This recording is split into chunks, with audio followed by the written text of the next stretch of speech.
جی السلام علیکم میرے پیارے دوستو، میں ہوں ندیم صادق۔ آج جس موضوع کو میں نے زیر بحث کے لیے منتخب کیا ہے وہ تھوڑا سا حساس طرز کا ہے اور لوگ اس پہ گفتگو کرنے سے گریز کرتے ہیں، لیکن میں اس کے نیگیٹو اور پوزیٹیو دونوں پہلو آپ لوگوں کو آگاہ کروں گا، بتانے کی کوشش کروں گا۔ آگے فیصلہ آپ لوگوں نے خود کرنا ہے کہ کیا ہونا چاہیے۔ میرا صرف کام اس موضوع کے اوپر روشنی ڈالنا، وہ ہے اسرائیل کو تسلیم کرنا یا نہ کرنا۔ پچھلے 70 سالوں سے یہ ایک ایسا زیر موضوع ہے کہ جب بھی اس پہ لب کشائی کرنے کی کسی نے کوشش کی ہے تو اسے بہت زیادہ تنقید کا سامنا کرنا پڑا ہے۔ میں اسی تسلسل میں جب انڈیا کو دیکھتا ہوں اور فلسطین کو دیکھتا ہوں، میں دونوں کو ایک ہی پلڑے میں رکھتا ہوں، کیونکہ دونوں نے مسلم کمیونٹی پہ ظلم کرنے کی انتہا کر دی ہے اور قیامت صغریٰ برپا کی ہوئی ہے۔ مودی کا دور حکومت ہو تو گجرات میں اتنے کہ مسلمانوں کو جلا دیا گیا زندہ کہ ان کے پہاڑوں کے جسم ڈھیر ہو گئے اور ان بے تحاشا ہزاروں کی تعداد میں مسلمانوں کو وہاں پہ جلا دیا گیا۔ جب میں اسرائیل کو دیکھتا ہوں، اس نے بھی فلسطین میں ایسا ہی وہ کام کر رہا ہے اور مسلمانوں پہ ظلم و ستم کی اس نے انتہا کی ہوئی ہے۔ اگر میں ہندوستان میں آتا ہوں، کشمیر کو دیکھتا ہوں، مسلسل اس پہ انڈین فورسز نے قبضہ کیا ہوا ہے اور مسلمانوں کو جینے کا حق نہیں دیا جا رہا۔ فلسطین بھی اپنے جینے کا حق مانگ رہی ہے، اپنی آزادی کا حق مانگ رہی ہے، لیکن اسرائیل اسے دینے کو تیار نہیں اور ہمارے قبلہ اول پہ قابض ہو کے بیٹھا ہوا ہے۔ اگر میں غلط نہیں تو آخری مرتبہ سلطان صلاح الدین ایوبی نے اسے فتح کیا تھا اور اسے بیت المقدس کو آزاد کیا تھا، لیکن اس کے بعد پھر وہ اسرائیل کی یا یہودیوں کے زیر قانون چلا گیا۔ کہنے کا مقصد یہ ہے کہ انڈیا میں جو کچھ مسلمانوں کے ساتھ ہو رہا ہے وہ اس سے 100 گنا زیادہ ہے جو اسرائیل فلسطین میں کر رہا ہے، کیونکہ انڈیا کے اندر مسلمانوں کی جنس کشی کی جا رہی ہے، ان کی نسل کشی کی جا رہی ہے،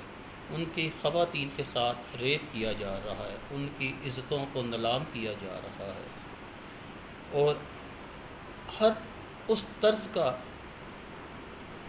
ظلم و ستم ان پہ کیا جا رہا ہے جن سے انسانیت شرمندہ ہے۔ اور کچھ اسی پلڑے میں اسرائیل بھی آتا ہے۔ لیکن جب ہم ہندوستان کو دیکھتے ہیں تو نہ تو ہم اس چیز کو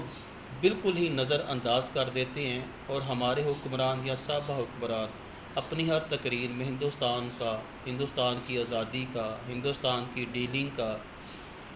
حوالہ دیتے ہیں اور ایک آزاد مملکت، سیکولرزم مملکت کا خطاب اسے دیتے ہیں۔ سمجھ سے بالا تر ہے کہ یہ دورہ معیار کیوں ہے، اور دوسری طرف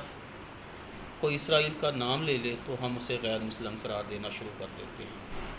جبکہ دونوں طرف ایک جیسا ظلم ہو رہا ہے، دونوں سائیڈوں پہ مسلمانوں کی نسل کشی ہو رہی ہے، دونوں سائیڈوں پہ مسلمانوں کو تھوڑی سی بھی آزادی نہیں کہ وہ اپنے مذہب کو، اپنے اللہ کی عبادت کر سکے۔ ادھر بابری مسجد کو نست و نبود کیا جاتا ہے، وہاں پہ بیت المقدس پہ قبضہ کیا ہوا ہے، یہاں پہ ہماری مسجدوں کو زمین بوس کر دیا گیا ہے، وہاں مسجدوں کی بے حرمتی کی جا رہی ہے، یہاں مسلمان عورتوں کی نسل کشی کی جا رہی ہے، وہاں مسلمانوں کو زندہ درگور کیا جا رہا ہے، وہاں اسرائیل میں مسلمانوں کے سینوں میں گولیاں اتار دی جا رہی ہیں اور یہاں پہ مسلمانوں کو زندہ جلا دیا جاتا ہے۔ یہ گھورک دھندا جب حکومتوں کی سطح پہ آتا ہے تو ہم حکومتی سطح پہ ہندوستان کے ساتھ تجارت بھی کر رہے ہیں اسے ہم نے مانا بھی ہوا ہے اور اس کے اوپر اپنی تجارت، ملاقات، اس کی آزادی اور اس کی ایگزامپلیں، اس کی خارجہ پالیسی کی ایگزامپلیں دیتے ہمارے حکمران خطوں کے منہ ایسے ہوتے ہیں کہ جیسے اگر انہوں نے ہندوستان کی بات نہ کی تو ان کی وہ تقریر یا ان کا وہ بیان جو ہے وہ نامکمل ہو جائے گا۔ اسی اسنا میں جب میں یاسر عرفات کا کردار دیکھتا ہوں فلسطین کے اندر، اس نے بھی کبھی پاکستان کو تسلیم نہیں کیا تھا، اور میرا نہیں خیال کہ ابھی تک انہوں نے ہمیں تسلیم کیا ہو، جبکہ ہم نے اپنے 70 سالہ تاریخ کے اندر ہر وقت فلسطین کا نام اپنی خارجہ پالیسی میں رکھا ہے اور انہیں ہر قسم کی سپورٹ کرنے کی کوشش کی ہے۔ کہنے کا مقصد یہ ہے کہ یہ دونوں صورتحال بیان کی گئی ہیں۔ اگر ایک طرف ہم اپنی تجارت بیان کرتے ہیں اور ان سے ہم ڈسکشن کرتے ہیں اور ان سے اپنی خارجہ پالیسیوں کے اوپر ایک بیان دے کے یا ایک روانگی رکھنا چاہتے ہیں تاکہ ہماری تجارت جو ہے ان کے ساتھ جاری و ساری رہے، تو یہ سلسلہ بھی جب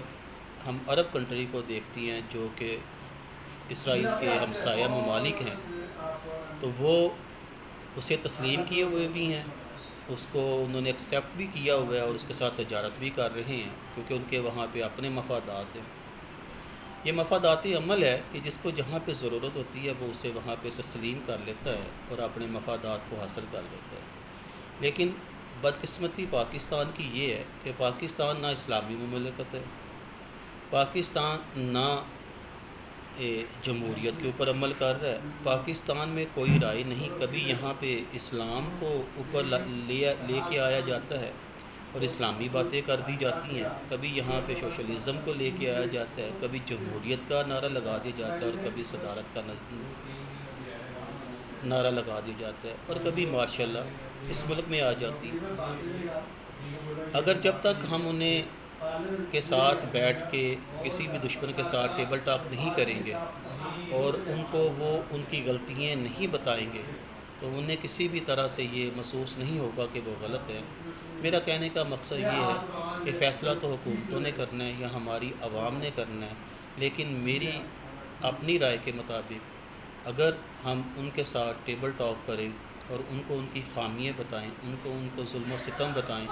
تو ہم زیادہ بہتر طریقے سے اپنے مسلمان بھائیوں کی خدمت کر سکتے ہیں۔